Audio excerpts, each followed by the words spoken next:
Assalamualaikum warahmatullahi wabarakatuh.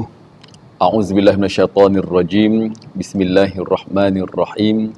Alhamdulillah wa bihi nasta'in. Asyhadu an la ilaha illallah wa asyhadu anna Muhammadan abduhu wa rasuluh. Wa nusalli wa nusallim ala hadzal nabiyil karim sayyidil mursalin wa ala alihi wa sahbihi ajma'in. Subhanaka la ilma lana illa ma 'allamtana innaka antal alimul hakim. Rabbi syrah li sadri wa yassir li amri wahlul 'uqdatam min lisani yafqahu qawli amma ba'd. Ayyuhal mu'minun ittaqullah usikum wa iyaya bitaqwallah faqad fazal muttaqun. Tuan-tuan, puan-puan, sidang penonton yang dirahmati Allah sekalian, mudah-mudahan kita di bawah lembayung rahmat Allah Subhanahu wa taala. Pertama ni, kita panjatkan kesyukuran kepada Allah Taala kerana limpah kurnianya pada hari yang berbahagia ini, pada pagi yang berbahagia ini, di mana Allah Subhanahu Taala masih memberikan keizinan dengan izin Allah Subhanahu Taala, dengan kehendak dan kudrat dan iradat Allah Subhanahu Wa Taala, kita dipanjangkan lagi usia. Ya, setelah kita meninggalkan tahun 2020, kita melangkah masuk ke tahun 2021, dan hari ini lebih kurang baru beberapa hari sahaja, tak sampai lebih kurang dalam tak sampai 10 hari kita melangkah masuk daripada tahun baru ini. Dan alhamdulillah, dengan itu ini bermakna Allah Taala masih memberi peluang dan ruang kepada kita untuk kita terus menghirup udara nikmatnya pada atas muka bumi ini. Ini bermakna masih ada rezeki kita di atas muka bumi ini, kerana orang yang tak ada rezeki ini adalah orang yang matilah. Orang mati tak ada rezeki dah. Orang mati maka terputuslah rezekinya. Mana selagi mana kita hidup ini, walaupun susah, maknanya masih ada rezeki kita tu sebenarnya, ya? Rezeki.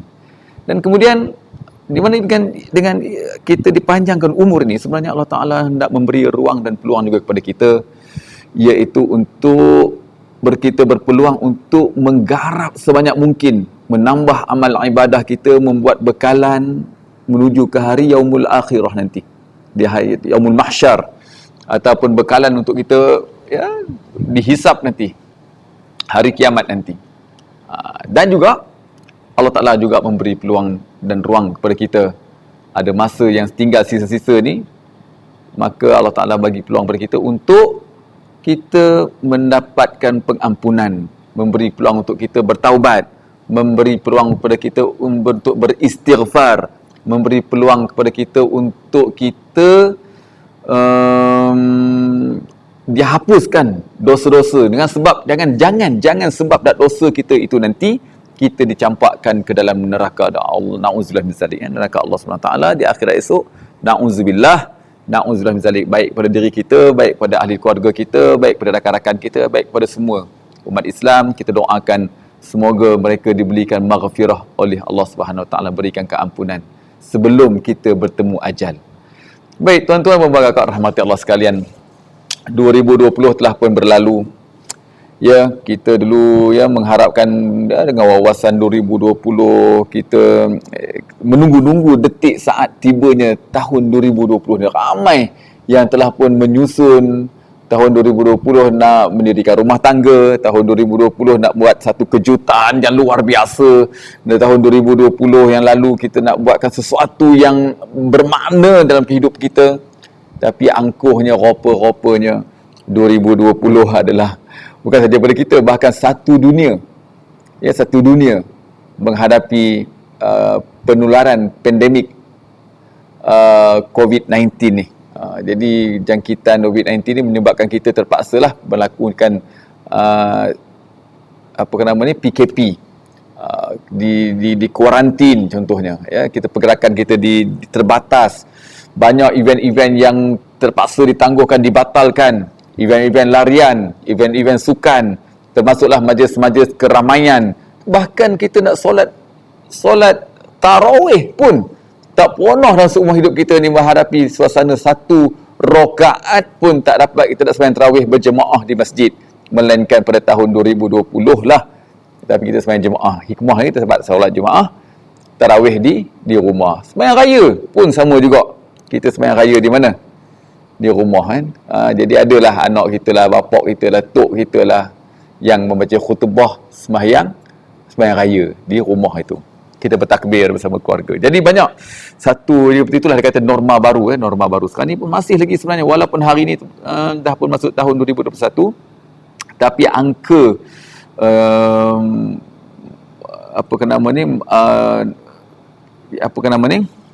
angka bagi pesakit baru yang terkena jangkitan COVID-19 ni makin lama makin meningkat.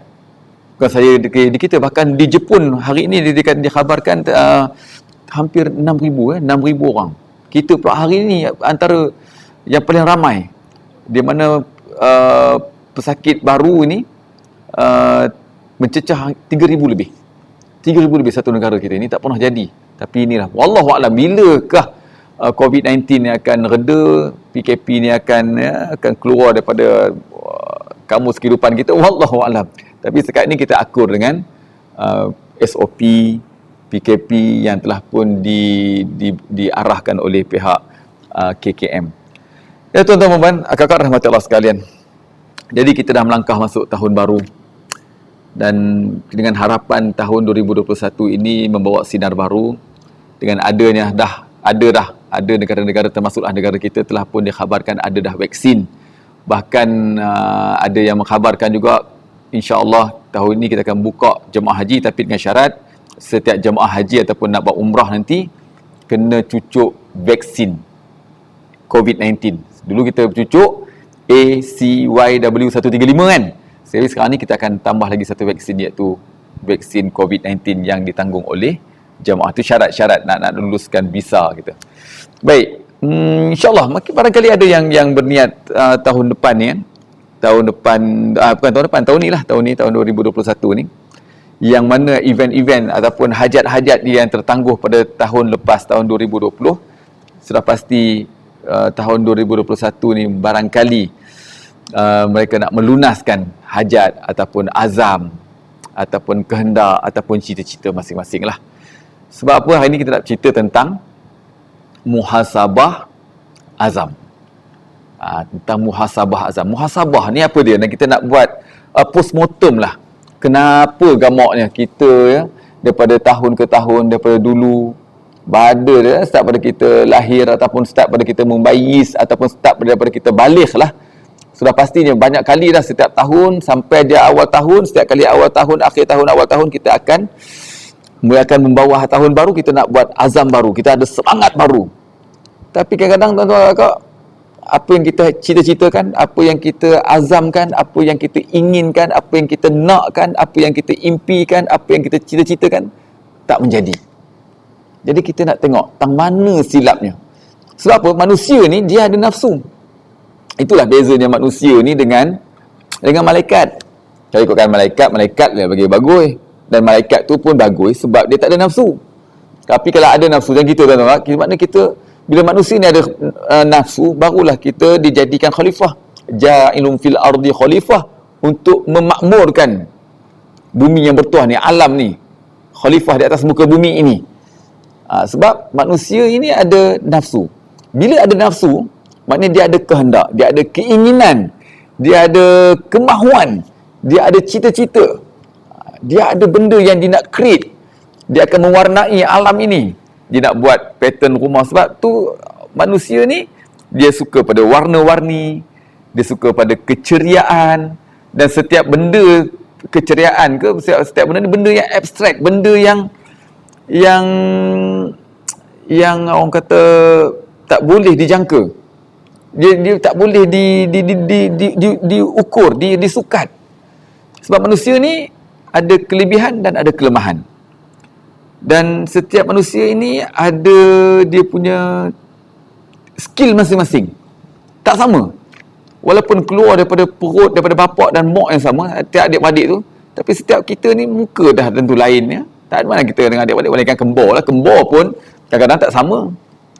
Tapi, dan juga apa lagi, kalau muka fizikal kita pun tak ada seorang pun yang sama, apatah lagi sifat, sikap, skill, kemahiran seseorang itu, intelijen, dan juga kekurangan seseorang itu pun tak sama. Jadi kita saling memerlukan antara satu sama lain untuk saling lengkap melengkapi ke arah kebaikan. Sebab itu manusia ni ada nafsu, bila ada nafsu dia ada keinginan. Dia nakkan kenderaan, dia nakkan kemewahan, dia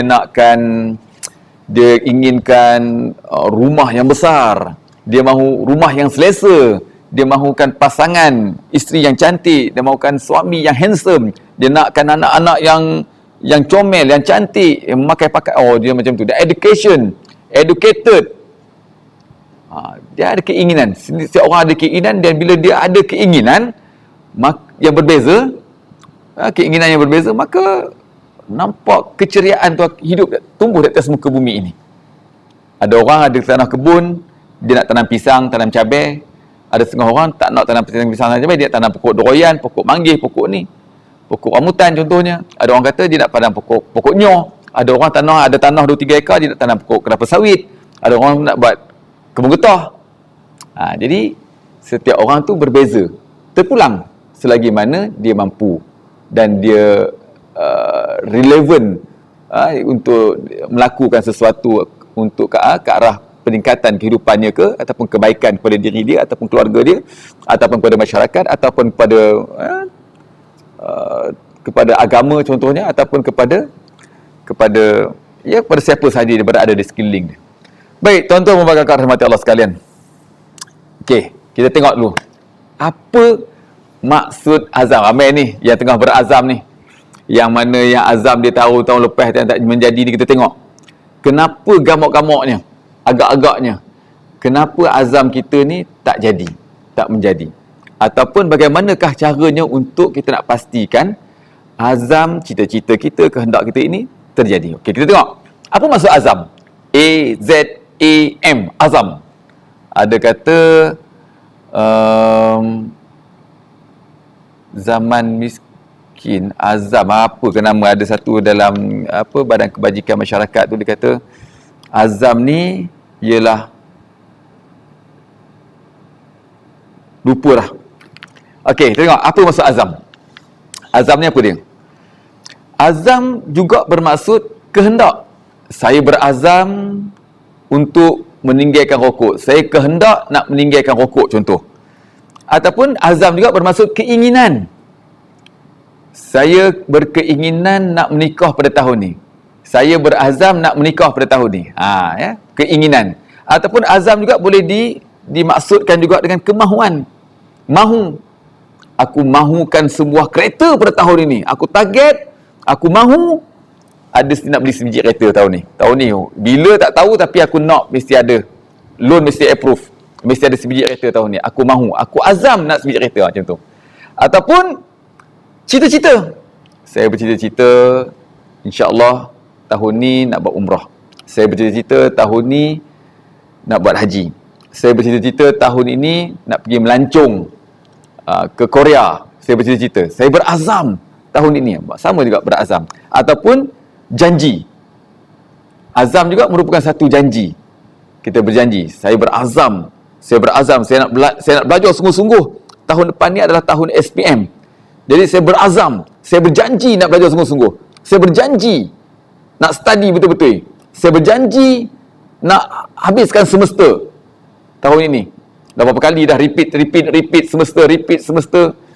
Dah belajar dalam online pun sekarang ni pun tak reti-reti lagi, tak lulus lagi. Jadi saya berazam, saya berjanji pastikan hujung tahun ini saya akan naik podium, naik pentas untuk convocation. Contohnya dia berjanji. Jadi azam boleh jadi dia kehendak, boleh jadi keinginan, boleh jadi kemahuan, boleh jadi cita-cita, boleh jadi janji. Baik. Syarat nak mendapatkan kejayaan dalam azam ni, tuan-tuan dan kawan, dia pun ada syarat. Syarat-syarat wajib lah untuk merealisasikan azam kita ni. Syarat untuk kita menzahirkan, menjelmakan, menjadikan dia ni ada satu kenyataan, bukan sekadar omong-omongan, bukan sekadar hanya sekadar impian, bukan sekadar sebagai dalam kepala kita ni, kita sekadar imajinasi sahaja, bermula ataupun angan-angan sahaja. Bermula daripada angan-angan, disusuli dengan tindakan, barulah akan mencipta satu kejayaan. Okey, kita tengok. Yang pertama, syarat yang pertama, azam kita ni pastikan niat kita. Niat kita, tasdiqu bil qalbi, tasdik dalam hati kita ni, niat kita ini iaitu kerana Allah Ta'ala. Pastikan, betulkan niat kita. Pastikan niat kita ini, kita buat satu-satu perkara itu kerana Allah Ta'ala. Aku nak pergi Mekah, aku nak bertukar, aku berazam, aku nak kuruskan badan aku ini kerana Allah Ta'ala. Aku nak sihat, nak kuruskan ni kerana aku nak sihat. Nak buang lemak-lemak dalam badan aku ini, nak buang kolesterol dalam pembuluh darah aku ini kerana aku nak sihat. Bila aku sihat, bila badan aku lurus, fleksibel, senang nak solat, senang nak ibadat, senang nak bangun pagi, senang nak apa? Senang nak, ya, untuk Allah Ta'ala. Kerana Allah Ta'ala. Aku buat ini kerana Allah Ta'ala. Niat itu kerana Allah Ta'ala. Bukan kerana orang lain. Bukan kerana orang suruh. Bukan kerana bos. Bukan kerana isteri. Bukan kerana anak-anak. Bukan kerana pasangan. Bukan. Aku buat kerana Allah Ta'ala. Kita buat rasa tanggungjawab kita kerana Allah Ta'ala suruh kita apa dia? Kita buat sesuatu benda yang baik untuk diri kita. Jangan kita membuat satu benda yang menzalimi diri kita. Contohnya apa dia? Contohnya kalau isteri kan, isteri dia masak kat rumah kan, dia buat, dia azam dia tahun ni dia nak banyak masak. Dia nak masak banyakkan, tak nak makan kat luar. Ya, sekarang ni takut kena jangkitan coronavirus ni apa semua ni, COVID apa semua ni, jadi dia, isteri kita pun berazam mulai pada tahun 2021 ni, dia nak banyakkan menu-menu, dia nak banyakkan masak. Dia nak banyakkan pengetahuan tentang masakan, menu-menu masakan tu kerana apa? Nak mengenyangkan suami dengan anak-anak. Barangkali dia akan kecewa. Kadang-kadang suami pergi masjid, dia dah makan kenyang, orang masjid dah belanja makan dan sebagainya, balik rumah, bang saya dah masak. Tapi suami kata apa? Aku dah kenyang lah. Contohnya kan. Isteri akan kecewa. Sebab dia target, dia masak untuk suami makan. Tapi kalau dia niat kerana Allah Ta'ala, dia buat itu kerana Allah Ta'ala. Terpulanglah. Kamu nak makan ke, tak nak makan ke, janji dia buat kerana Allah Ta'ala. Allah Ta'ala dah terima dah. Mudah-mudahan menjadi satu ibadah dan dapat pahala. Soal kamu nak makan, terpulang. Okey? Niat kerana Allah Ta'ala. Bila dia niat kerana Allah Ta'ala, contohnya kalau orang yang membuat sesuatu perkara kerana Allah Ta'ala, dia pasti akan berjaya. Contohnya kalau orang yang merokok, nak tinggal rokok, contoh. Saya dulu pun merokok juga. Tapi kalau saya mula-mula saya merokok, nak berhenti rokok kerana isteri tak suka. Jadi belakang isteri saya rokok, depan isteri saya berhenti rokok. Jadi berhenti tak berhenti. Jadi kalau kita niat kerana Allah Ta'ala, kita di mana pun kita akan buat yang terbaik. Kita di mana pun kita akan disiplinkan diri kita. Sebab Allah Ta'ala tu sentiasa ada. Allah Ta'ala tu sentiasa menjadi CCTV kita. Allah Ta'ala itu maha mengetahui. Allah Ta'ala itu maha melihat. Di mana sahaja kita berada, Allah Ta'ala akan memerhatikan kita. Jadi, automatically kita akan ada kekuatan untuk berhenti dan kita tak terikat. Kita akan rasa lebih senang. Lebih tak ada pressure. Kita buat kerana Allah Ta'ala, kita akan lakukan sesuatu itu dengan tanpa ada apa-apa tekanan. Syarat yang pertama tadi apa dia? Niat. Niat tu betulkan dia kerana Allah Ta'ala. Yang kedua, ialah keikhlasan. Ikhlas. Kita buat itu dengan penuh keikhlasan hati dalam melakukannya, bukan terpaksa, tapi dengan penuh kerelaan. Bila kita buat dengan penuh keikhlasan, kita akan jadi apa? Kita akan jadi seronok. Kita buat satu benda tu, bila ikhlas, kita rasa satu kepuasan. Kita rasa kita buat sesuatu itu tanpa tekanan, jadi hasilnya nanti kita akan melapangkan kepala otak kita ni. Kita rasa macam, wah, satu kepuasan bagi kita. Walaupun rasa benda tu sukar untuk kita lakukan, tapi akhirnya esok kita akan rasa, wah, kita akan rasa tak ada pressure. Jadi kita buat dengan enjoy ya. Kita buat dengan penuh kerelaan. Kita enjoy, kita buat seronok. Kita lakukan satu benda tu, kita rasa seronok sebab kita buat dengan keikhlasan, bukan daripada mana-mana tekanan ya. Yang kedua, ikhlas. Yang pertama tadi niat kerana Allah Ta'ala. Yang kedua, pastikan kita buat satu perkara itu dengan penuh keikhlasan. Yang ketiga, ialah mencari azam kita tu, tujuan kita berazam nak lakukan sesuatu perkara itu, pastikan kita buat untuk mencari redha Allah. Nak mencari redha Allah.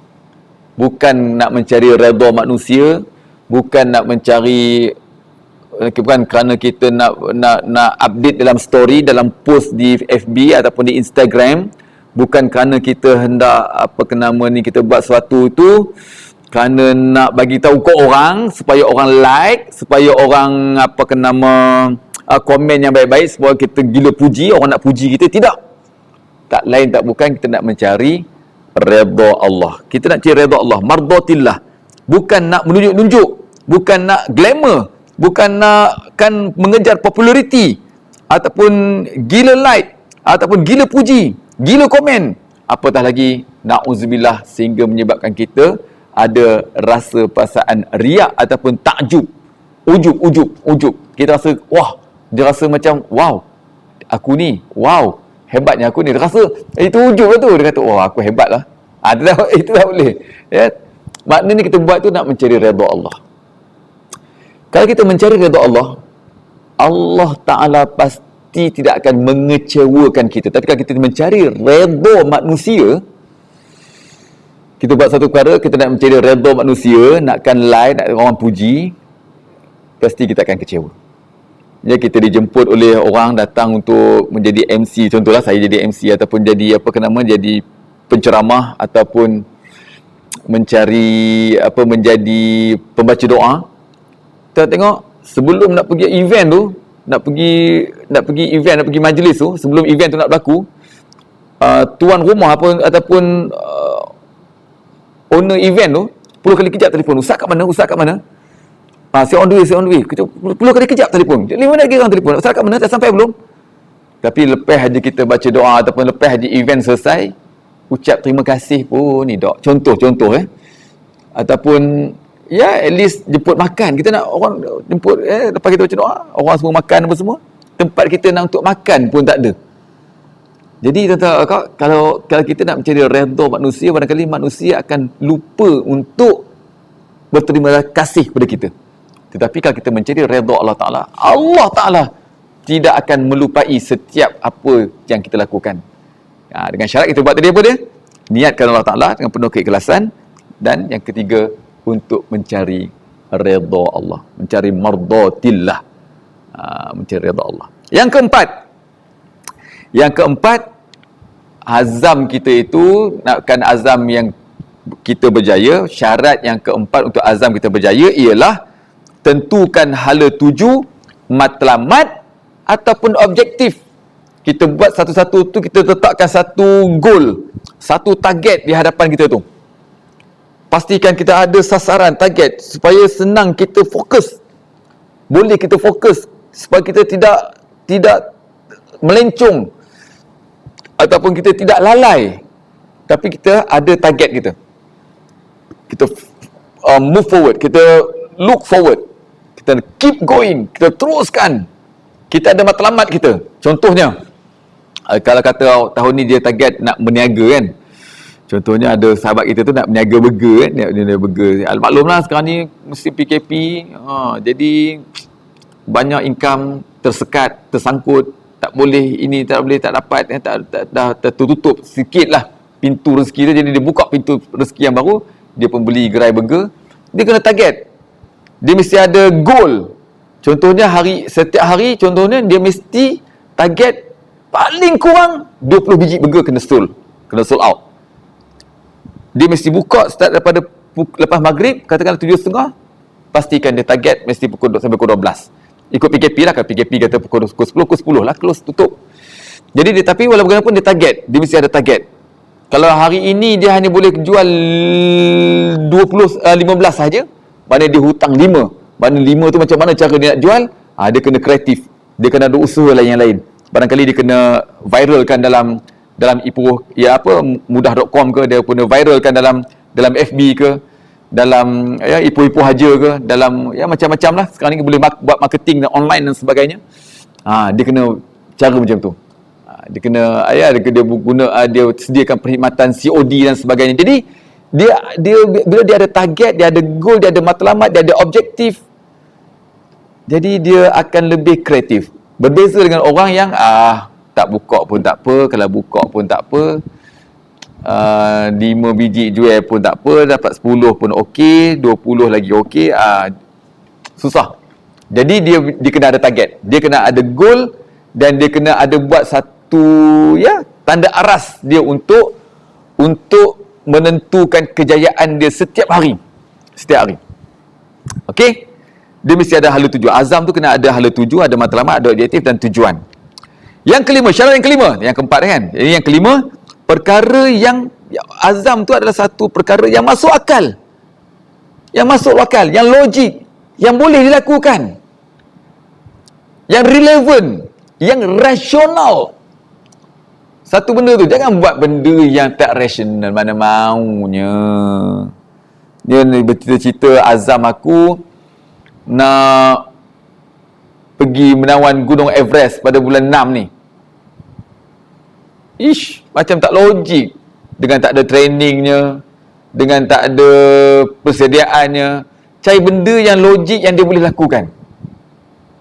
Cari satu benda yang logik, yang boleh masuk akal, yang dia mampu dan dia boleh lakukan.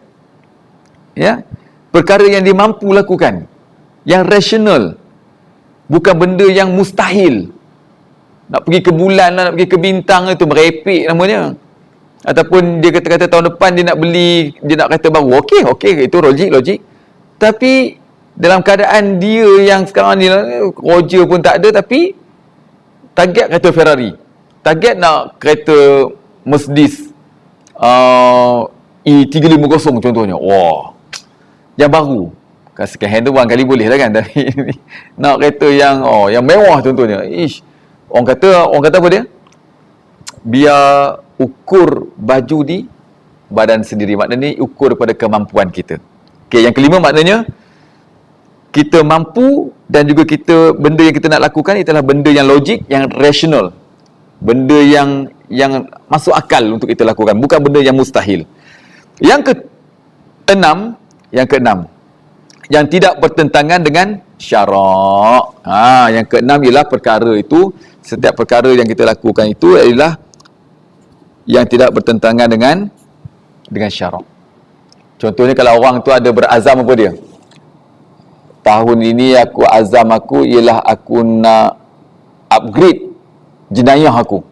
Sebelum ni aku mencuri je. Mencuri duit tabung masjid, duit surau, mencuri di masjid, curi kasut. Tapi tahun ni aku ingat aku nak mula dah azam aku nak buat satu rompakan. Nak merompak pula dah. Atau sebelum ni dia buat merompak aja ataupun meragut, tapi kali ni nak tambah lagi, nak upgrade. Aku berazam, aku berjanji dengan aku nak kali ni bukan saja merompak, tapi aku nak merogol. Tambah lagi rogol.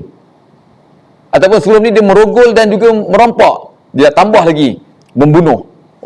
Itu tak boleh, itu melanggar syarak. Itu satu jinayah, satu benda yang melanggar syarak dan juga melanggar apa nama ni, syarak ataupun melanggar agama yang bertentangan dengan syarak ataupun undang-undang kita.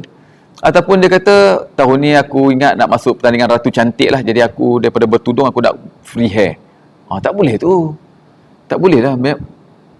Tak boleh. Dia melanggar hukum agama kita. Tak boleh. Dia pastikan syarat yang keenam tidak bertentangan dengan syarak ataupun syar'i ataupun dengan agama kita. Yang ketujuh adalah benda yang praktikal. Azam kita itu hendaklah praktikal, iaitu mesti dilakukan dengan perbuatan. Kena lakukan, kena ada perancangan, kena ada milestone chart. Tak boleh azam saya nak inilah apa semua, nak kuruskan badan, nak kurangkan berat badan, tetapi setakat di mulut aja. Baru 2-3 langkah berlari dah mengah, dah malas lah. Pergi jogging kat mana-mana padang, lepas tu joggingnya lebih kurang 10 minit, makannya setengah jam. Mana maunya. Jadi kita kena biar cakap, tapi kita kena diikuti dengan perbuatan. Kita buat azam kita itu dengan disusuli dengan ada ilmu. Kita nak menambahkan pendapatan kita, kita pun masuklah apa-apa jualan online Atomi lah, apa semua ke apa ya, apa-apalah. Jadi dia kena ada ilmu. Biar ataupun orang kata apa yang di DMK tu kata apa dia? Biar tak handsome tak apa, janji kaya. Tapi itu pun walaupun pelaburan saham mengikut syar'i ke apa, mengikut syarak ke, dia kena ada ilmu. Dia kena attend kursus, dia kena tahu bagaimana cara nak melabur, bagaimana nak tahu yang ini ada ikut syarak ataupun ikut Islamik ataupun tidak, yang mana halal, yang mana haram. Dia kena tahu bagaimana strategi, waktu bila sesuai untuk kita nak beli saham, waktu bila kita nak jual saham, waktu bila kita nak maintain dan sebagainya, macam-macam. Jadi kena ada strategi tu, skill tu. Ataupun nak buat jualan marketing, dia kena tahu skill marketing. Nak kena buat video, nak kena buat ambil testimoni daripada pelanggan dia, ataupun dia kena bagaimana dalam nak marketingkan produk dia dalam ini semua bisnes. Contohnya dia kena ada ilmu. Dia kena ada ilmu. Maknanya perkara yang kita buat tu mesti ada azam kita tu, kena praktikal, kena kita lakukan. Tak boleh kita sekadar cakap sahaja. Okey, yang berapa dah? Yang ke-8, azam kita itu ialah perkara itu ada tempoh masa tertentu. Ada tempoh masa tertentu dan dia yang terkehadapan. Dia mesti tempoh masa itu mesti relevan. Contoh dia kata dia nak seseorang tu nak kuruskan berat badan dia, nak kurangkan berat badan dia. Dalam masa tempoh 2 hari dia nak kurangkan 10 kg, tak mahunya. Jadi dia kena strategi tu betul. Dia ada satu tempoh. Dia main dengan masa. Dia main dengan zaman, dia main dengan waktu tertentu. Ya, kehadapan, masa kehadapan ni. Dan memang azam kita tak boleh nak berazam untuk yang lepas-lepas, masa yang lalu tak boleh lah. Jadi dia nak berazam mesti untuk masa yang berada di kehadapan dia. Yang terakhir, yang ke-9, ialah tujuan azam kita tu tak lain tak bukan ialah untuk menambahkan kebaikan, melakukan penambahbaikan kepada diri dia, kepada keluarga dia, kepada masyarakat, agama dan juga bangsa. Ni 9 benda ni. 9 perkara syarat agar diri kita, agar azam kita tercapai. Agar azam kita tidak menjadi angat-angat ti ayam. Agar azam kita kusangka nenas di tengah padang, kiranya pandan yang berduri, kusangka panas hingga ke petang, rupanya hujan di tengah hari. Kita tak nak sekerat jalan, tak nak. Kalau boleh kita nak, biar kita tercapai cita-cita kita itu. Okey. Tuan-tuan dan puan-puan rahmati Allah sekalian. Kita nak bercerita tentang azam ni. Rupa-rupanya dalam agama kita ni, agama Islam kita ni, ada satu lagi sebenarnya ibu segala azam. Yang ke-10 lah, yang ke-10. Syarat yang ke-10, tuan-tuan dan puan-puan, yang jarang-jarang orang ikut. Selalu orang terlepas pandang. Sehingga kan ramai manusia, orang Islam kita lah terutamanya, yang ini yang sepatutnya kena jaga ni. Yang 1, 2, 3, 4, 5, 6, 7, 8, 9 tadi, 1 hingga 9 syarat ni tadi, daripada niat, keikhlasan, menjadi redha Allah, ya, pastikan benda yang logik, masuk akal, yang mampu kita lakukan, yang praktikal. Ada satu lagi perkara yang menentukan kejayaan kita. Agak-agak apa dia? Agak-agak apa dia yang saya dekat ni? Iaitu azam. Sebelum kita nak teruskan azam kita yang kita niat ya untuk tahun ni, contoh ataupun tahun-tahun depan lah, azam kita, kehendak kita nak jadikan dia ni kita nak realisasikan dia, nak zahirkan dia, nak menjadikan dia realiti, bukannya impian, bukannya omong-omong, angan-angan dan sebagainya. Ada satu, iaitulah solat. Sebelum nak teruskan, sebelum sauh dinaikkan, sebelum layar dikembangkan, sebelum kita berlayar lebih jauh, pastikan dulu kualiti azam dulu. Kita jaga kualiti solat kita. Jaga kualiti solat kita. Sebelum kita nak buat itu, cuba kita azam melakukan penambahbaikan dalam solat kita. menambahkan kualiti dalam solat kita. Mari kita tengok. Tang mana yang dikatakan kualiti dalam solat tu? Okey, kita tengok Baik. Solat ni nak mendapatkan kualiti solat kita ni, ada banyak aspek lah. Yang pertama, barangkali dari segi solat kita tu dari segi bacaan, ya, rukun qauli dia, bacaan Fatihah dia. Fatihah tu barangkali rukun qauli ni dengan sebutan makhraj dia, huruf-huruf hijaiyah yang dalam suratul Fatihah, at-tahiyatul tahiyat, bacaan tahiyat kita ataupun takbiratul ihram kita itu, betulkan kualiti solatnya. Ataupun kualiti hafazan ataupun kualiti kepada perbuatan dia, rukun fi'li dia, diri tegak, dia rokok dengan betul, sujud dengan betul, boleh duduk antara dua sujud, boleh iktidal, boleh duduk tahiyat akhir dengan sempurna, boleh diri, itu kualiti. Jadi banyak aspek. Jadi tuan-tuan kakak rahmati Allah sekalian, nak menentukan kualiti solat kita itu ialah bermula daripada awal, iaitulah bermula daripada wuduk lagi. Bermula pada wuduk. Masa kita nak ambil wuduk, orang yang jaga wuduk ni, orang yang berwuduk ni, orang yang berwuduk adalah orang yang pertama sekali kita tahu dari segi hikmah orang yang solat, kemudian sebelum tu dia berwuduk kan. Wuduk ni, orang yang sentiasa menjaga wuduk ni adalah orang yang sihat. Orang yang sentiasa berwuduk dia adalah orang yang sihat. Yang sihat. Sebab air ni, sifat air ni ialah menyucikan dan menyejukkan. Sekaligus dia juga merupakan satu terapi minda kita, air ni. Kita dengar air terjun, bunyi air terjun, kita dengar bunyi ombak di tepi pantai. Kita mandi, melegakan, menyejukkan hati kita. Air ni satu terapi. Air juga merupakan satu terapi minda, dan juga dia merupakan satu bersifat menyuci. Air. Mana ada orang cuci baju dengan pasir, dengan ataupun benda lain, melainkan dengan air.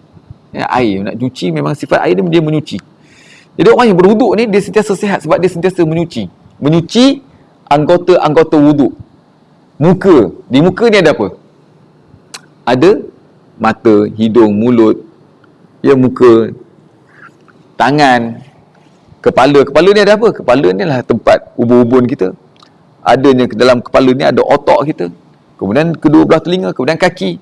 Sebab anggota wuduk adalah anggota yang terdedah kepada dosa dan penyakit. Mana ada dosa dilakukan oleh peha, dosa yang dilakukan oleh punggung, dosa yang dilakukan oleh perut, dosa yang dilakukan oleh dada, dosa yang dilakukan oleh belakang, tak ada. Kebanyakan dosa-dosa kita adalah melalui panca indera ataupun anggota-anggota wuduk. Dosa mata, dosa mulut, dosa telinga, dosa tangan kita, taib menyebarkan fitnah, mengumpat, mengeji, mencerca dan sebagainya. Berjalan, kaki kita, dosa berjalan. Dan anggota wuduk juga merupakan pintu-pintu ataupun perkara yang boleh yang terdedah dengan penyakit. Penyakit berpunca daripada mulut kita. Ni punca dalam makan. Penyakit bermula daripada mata kita, daripada hidung, daripada tangan kita yang kotor ni, masuk dalam perut dan sebagainya. Jadi orang yang berwuduk, dia adalah orang yang sihat. Dia membasuh anggota wuduk dengan didahului dengan perkara-perkara sunat. Ya, nak pastikan kualiti solat itu. Jadi kita mulakan berwuduk ini, kita ambil wuduk. Kalau biasanya kita nawaitul wuduk lillahi ta'ala, terus ke muka dan sebagainya, tapi kita buatlah perkara-perkara sunat dulu. Contohnya apa dia? Berkumur-kumur, cuci dulu, jolok ni dalam mulut kita ni sampai ke kerongkong ni. Ya, buang kehok-kehok lendir apa dalam tekak kita ni. Kemudian kita masukkan hidung, masukkan air dalam rongga hidung kita, buang balik. Ya, tak adalah orang kena resedung dan sebagainya. Dia sentiasa cuci. Bayangkan satu hari 5 kali paling kurang. Apatah lagi kalau orang itu sentiasa berwuduk, menjaga wuduk. Habis dia batal dia wuduk, dia ambil wuduk baru. Batal dia wuduk, dia ambil wuduk baru. Lagi-lagilah mukanya akan bersih. Ya, tak adalah jeragat, tak adalah pimple, jerawat dan sebagainya, kan? Jadi jaga wuduk. Tuan-tuan dan rahmati Allah sekalian, lagi apa dia dalam bab solat ini? Setelah kita berwuduk, pastikan kita jaga kualiti solat kita. Kita solat di awal waktu. Sebab cepat tunaikan hak Allah, Allah Ta'ala akan cepat tunaikan hak ataupun hajat kita. Kita selalu melengah-lengahkan hak Allah Ta'ala, Allah Ta'ala juga akan melengah-lengahkan juga hajat kita, doa kita. Allah Ta'ala lambat nak makbulkan doa kita sebab kita juga melambat-lambatkan untuk solat. Jadi, kenapa azam kita tak menjadi? Sebab lambat dapat kejayaan. Sebab apa dia? Sebab kita sendiri pun melambatkan hak Allah. Kita tunaikan hak Allah, Allah Ta'ala akan tunaikan hajat ataupun hak kita. Okey? Nak rezeki cepat, kena solat cepat. Bukan solat cepat tu nak cepat segera habiskan solat tu, tapi solat cepat tu maksudnya azan dia terus solat di awal waktu. Sebab itu ada para sahabat pada zaman Rasulullah SAW, ada di antara para sahabat, mereka bertanya kepada Rasulullah, "Ya Rasulullah, ayyu a'mali afdal?" Apakah di antara amalan-amalan yang boleh aku lakukan yang paling afdal, yang disukai oleh Allah Ta'ala? Antara jawapan Nabi SAW apa dia? As-salatu ala waqtiha. Solatlah kamu pada waktunya, ataupun as-salatu fi awwali waqtiha. Solat pada awal waktu. Dia orang azan dia terus je, tinggalkan segala-galanya. Sebab itu bila orang azan, dia sebut hayya ala solat. Oi, mari semayang. Hayya ala solat. Kemudian diikuti dengan hayya ala falah. Mesti akan mendapat kejayaan. Okey? Hikmah suruhan azan hayya ala solat dan hayya ala falah tadi. Memang lepas solat pasti akan datang kejayaan. Orang yang berjaya dalam orang yang berjaya, yang digariskan, yang ditentukan oleh Allah SWT dalam Al-Quran, contoh dalam surah Al-Mu'minun, 2 kali Allah Ta'ala repeat dalam surah Al-Mu'minun, mulai pada ayat 1. A'udzubillahi minasyaitonir rajim. Bismillahirrahmanirrahim. Qad aflahal mu'minun. Berjayalah bagi orang-orang yang beriman. Allazina hum fi solatihim khashi'un. Terus Allah Ta'ala beritahu apa dia? Orang yang berjaya ialah pertama sekali orang yang khusyuk dalam solatnya. Orang yang khusyuk dalam solat ni apa dia? Orang yang khusyuk ni adalah orang yang melakukan sesuatu tu, solat dia tu tanpa tekanan. Bukan paksaan. Bukan kerana orang lain. Dia buat kerana Allah Ta'ala. Orang yang khusyuk ni adalah orang yang fokus. Kalau di luar sembahyang, dia juga adalah orang yang fokus. Dia ada target, dia ada goal, dia ada matlamat. Dia buat satu perkara itu, dia khusyuk. Dia ada fokus. Dia rasa seronok melakukan satu perkara itu. Dia khusyuk. Tanpa tekanan, tanpa nak tergopoh-gapah dan sebagainya. Dan repeat Allah Ta'ala tentang solat juga dalam surah Al-Mu'minun ni. Syarat orang yang nak berjaya ni, pada ayat yang ke-9 surah Al-Mu'minun, wallazinahum ala salawatihim yuhafizun. Dan jugalah mereka yang memelihara, jaga solat mereka. Yang solat di awal waktu. Bersiap awal sebelum solat, mencerminkan pribadi seseorang yang sentiasa bersiap sedia sebelum melakukan suatu perkara. Dia dah ready lah. Orang yang bersiap awal sebelum solat ni, dia dah tahu dah. Kalau contohnya 1.18 katakanlah masuk Zuhur tadi, maknanya 10 minit sebelum tu dia dah get ready dah. Dia dah berhenti dah tutup laptop, dia dah simpan apa semua, dia dah pergi ke tandas, dia dah pergi qada hajat, dia dah tukar pakaian dia yang bersih, dia dah menghadap Allah Ta'ala ni. Dan dia juga merasa seronok nak menghadap Allah Ta'ala ni. Dia tidak mengeluh, Allah kejap lagi dah nak asar dah, Allah tak boleh kot, kejap lagi dah nak Zuhur dah, aduh dah Zuhur pula, Allah nak maghrib pula, ni dah pukul 6.10 dah ni, sikit lagi dah nak maghrib pula. Seolah-olah macam dia tak kata solat itu menjadi satu penghalang, tapi dia seolah-olah dia yang menunggu. Dia seronok macam mana kita nak menunggu kekasih hawa hati kita, seronok waktu menunggu ni. Waktu bila kita seronok menunggu waktu nak buka puasa kan, waktu tu nak menunggu. Macam mana kita seronok nak menunggu waktu buka puasa kan. Nikmat Allah Ta'ala, di antara nikmat yang Allah Ta'ala bagi kepada orang yang berpuasa ialah menunggu waktu berbuka puasa. Itu nikmat, memang nikmat. Dah buka puasa, habis dah. Menunggu pengumuman raya contohnya. Menunggu tu yang seronok tu. Suspend kan. Raya tak raya, raya tak raya, raya dah habis dah raya, esok habis sembahyang raya dah tak ada dah. Dah tak ada apa dah tak seronok. Dia seronok waktu menunggu tu, malam raya tu, malam moncoh waktu tengah seronok masuk hari masak tu. Itu yang seronok tu. Lepas raya dah tak seronok dah, tak ada apa. Seronok juga tapi kuranglah sikit kan, kemuncak seronok. Jadi orang yang nak menunggu, orang yang bersiap awal sebelum solat ini, orang yang sentiasa seronok nak bertemu dengan Allah SWT, bertemu dengan Tuhan, nak bertemu dengan penciptanya.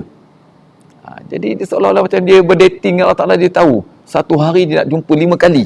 Dah seronok nak berjumpa. InsyaAllah ya, melakukan disiplin. Orang yang bersiap pada awal waktu solat ni, sebelum solat ni, dia adalah orang yang disiplin. Orang yang bersiap awal sebelum solat, insya-Allah dia juga akan bersiap sedia sebelum mati. Bersiap dan akan sampai tepat ajal dia tu. Tepat ajal waktu bila? Waktu dia tengah sujud. Ajalnya datang waktu dia tengah solat. Ajalnya datang waktu dia tengah tawaf. Ajalnya datang waktu hari-hari yang dimuliakan, malam Isra dan malam Lailatul Qadar contohnya, bulan Ramadan.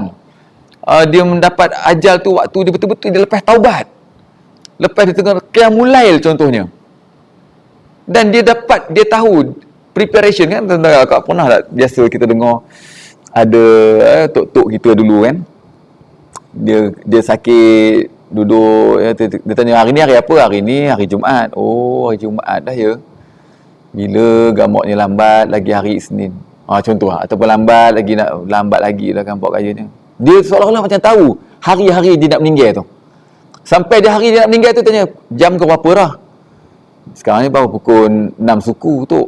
Oh, lambat lagi gitu. Elok-elok dia dah lagi 10 minit nak meninggal, dia pun bagi tahu kan anak cucu ni, main mandikan tok jap. Tok rasa nak mandi lah, dan dia nak mandi betul-betul ya, gosokkan gigi tok macam mana Rasulullah SAW tuan-tuan, masa dia ajal Nabi SAW, Rasulullah minta kayu sugi dan sebagainya. Ya, datang ni malaikat Jibril yang menenangkan Nabi SAW.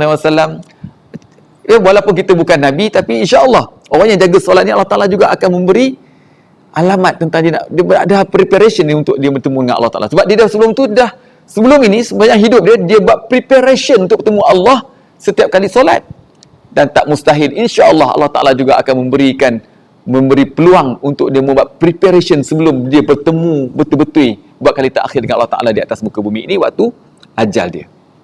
Jadi dia sempat tolong bedokkan tu, tak pernah minta dia suruh bedok malam ni, malam tu waktu hari yang terakhir tu dia minta bedokkan dia dan sebagainya. Duduk lepas tu terus dia menghembuskan nafas. Ya, ini berlaku. Baik tuan-tuan kakak rahmat Allah sekalian. Apa lagi hikmah solat di waktu-waktu ini? Ia bersiap sedia 10 minit sebelum solat dengan membaca Al-Quran, berzikir, beristighfar, bertasbih, bertahlil dan sebagainya. Sementara nak tunggu, ya, janganlah kita main handphone, masuk masjid tak habis-habis dengan handphone, tak habis-habis dengan gadget, tuan kata habis-habis dengan main gamenya. Jadi masuk dalam masjid dah silent kan kita punya handphone tadi, ambil lah Quran ataupun buka handphone pun boleh juga, buka Quran, buka apps Al-Quran. Kita baca Al-Quran, baca suratul Kahfi contohnya pagi ni. Ya, kesan ni belah pagi dah baca belum suratul Kahfi ayat 1 hingga 10 di awal surah Al-Kahfi tu. Baca. Mana yang belum baca dulu. Baca surah Al-Mulk contohnya. Ya, surah yang mana Allah Ta'ala menjanjikan siapa yang ada surah Al-Mulk dalam dada dia ataupun sentiasa membaca surah Al-Mulk dia setiap hari, Allah Ta'ala akan ringankan azab kubur dia ataupun hindarkan daripada terkena azab kubur. Dia mengikut kajian saintifik pula tuan-tuan dan kakak, orang yang solat di awal waktu ini, di mana bumi kita ini berputar, setiap waktu ini akan mengeluarkan spektrum warna yang berbeza. Contohnya waktu subuh, warna biru muda. Spektrum warna tu, warna ni adalah warna biru muda. Mengikut kajian orang ahli saintifik ya, mereka kata ianya akan memberikan frekuensi kepada thyroid kita ni, kelenjar thyroid ni. Dia untuk apa dia kelenjar thyroid ni? Dia mengawal hormon apa ni, metabolisme dalam badan kita, tumbesaran kita, tulang kita dan sebagainya. Sebab itu, dan juga mood mengawal mood kita. Tengok orang yang selalu bangun tengah hari, orang yang bangun subuh gajah, macam mana mood, air muka dia macam mana. Berbeza dengan orang yang bangun subuh kan. Bangun subuh dia pergi solat subuh ke masjid, balik subuh dia pun ceria, murah rezekinya, dia pun balik kadang terus beli rezeki, ya, insyaAllah badan dia sihat dan sebagainya, ya. Dan banyak lagi tuan-tuan nak ceritakan tentang saintifik ni.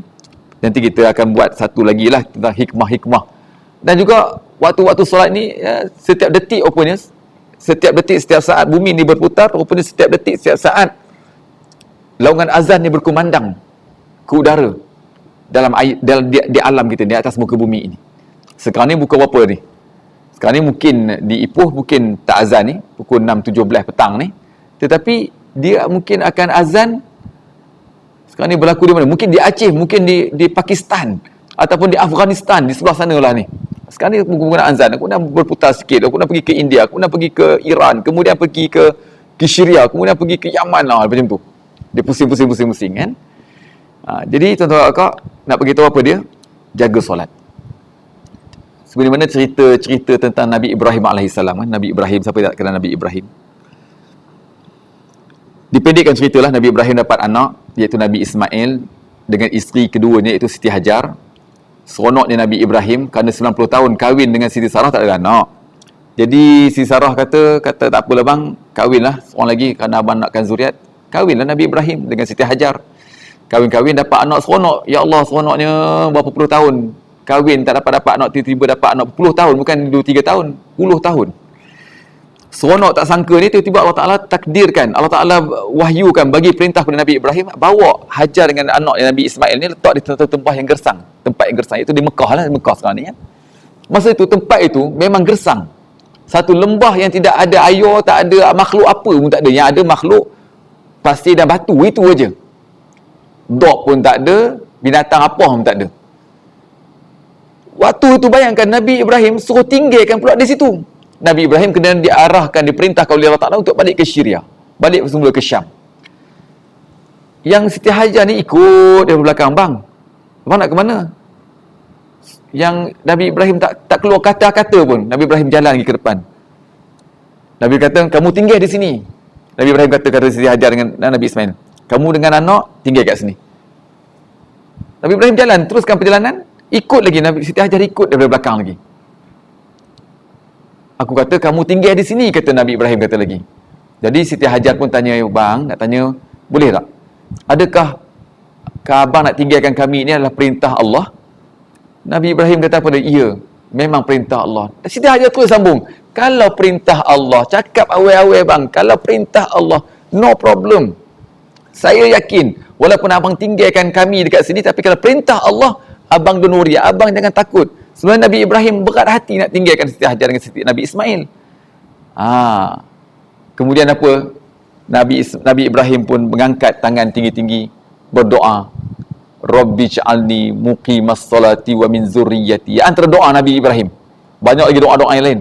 Yang saya ingat, Nabi Ibrahim dalam surah Ibrahim ayat 35 lebih kurang, Rabbi ja'alni muqimas salati min zurriyyati. Ya Allah Tuhanku, bagikanlah keturunan aku adalah keturunan yang jaga solat. Kalau ikut logik akal kita, baik Nabi Ibrahim minta kepada Allah Ta'ala, ya Allah, bagikanlah kediaman, rumah, perlindungan kepada bini dan anak aku ini, bagi murahkanlah rezeki mereka ni, ya Allah, janganlah mereka diberi bara bahaya, ya Allah. Tapi keyword, kunci sebenarnya, Nabi Ibrahim doa supaya mereka jaga solat aja. Sebab orang yang menjaga solat, semuanya clear, beres kehidupan kita. Allah Ta'ala menjamin kehidupan orang yang jaga solat ini, usahakan rezeki, kesihatan dia, perlindungan daripada mara bahaya, semuanya Allah Ta'ala akan menjamin dia ni. Allah Ta'ala mengutuskan 4 malaikat, mengikut kata Sayyidina Osman, Sayyidina Osman bin Affan, Allah Ta'ala dijaga oleh para malaikat. Dalam diri manusia Allah Ta'ala menugaskan 4 malaikat kepadanya. 2 malaikat berada di sebelah kanan dan kirinya, yang sentiasa mencatat setiap amal perbuatannya, dan 2 malaikat lagi yang sentiasa mengikutinya dari arah depan dan belakang. Mereka semua menjaga manusia ini. Kadang-kadang kita terlelap, naik kereta terlelap, tapi jangan kita jaga. Malaikat kejutkan kita. Terjaga. Kita micro sleep kan. Kadang-kadang kita dalam keadaan nak hampir nak meragut nyawa, tapi Allah Ta'ala selamatkan kita. Bukan Allah Ta'ala selamatkan kita, Allah selamatkan, tapi melalui malaikat. Orang yang jaga solat ni Allah Ta'ala pelihara daripada malapetaka, mara bahaya. Allah Ta'ala jaminkan rezeki dia, no problem. Jadi keyword, sebab itu as-salatu imanuddin, Islam itu tiang agama. Apa maksud tiang agama? Agama tu apa dia? Agama tu adalah kehidupan kita ni. Agama tu adalah kehidupan kita, cara hidup. Agama itu cara hidup kita, gaya hidup kita. Al-Islamu dinul hayat, Islam itu cara hidup kita. Jadi tiang lah.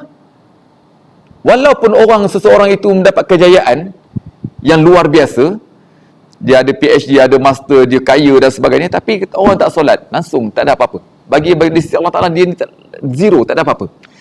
Berbeza dengan orang yang jaga solat. Allah Ta'ala bahkan ta'jabu rabbukum, Allah Ta'ala merasa takjub, kagum dengan orang yang di tengah padang pasir, kemudian masuk waktu, dia azan wa yuqimus solah, kemudian dia mendirikan solat. Sehingga kan Allah Ta'ala kata apa kepada para malaikat, penduduk langit, bersaksilah kalian bahawa orang ini yang masuk waktu dia azan, dia seorang-seorang aja, kemudian dia pun terus menunaikan solat, bersaksikanlah kalian, aku telah pun mengampunkan dosa dia dan aku akan masukkan dia ke dalam syurgaku. Apa lagi tuan-tuan dan rahmati Allah sekalian. Jadi ingat, tazkirah pada awal tahun ini iaitulah muhasabah azam. Pastikan sebelum kita nak meneruskan azam kita dan sebagainya, perbaiki kualiti solat kita lagi.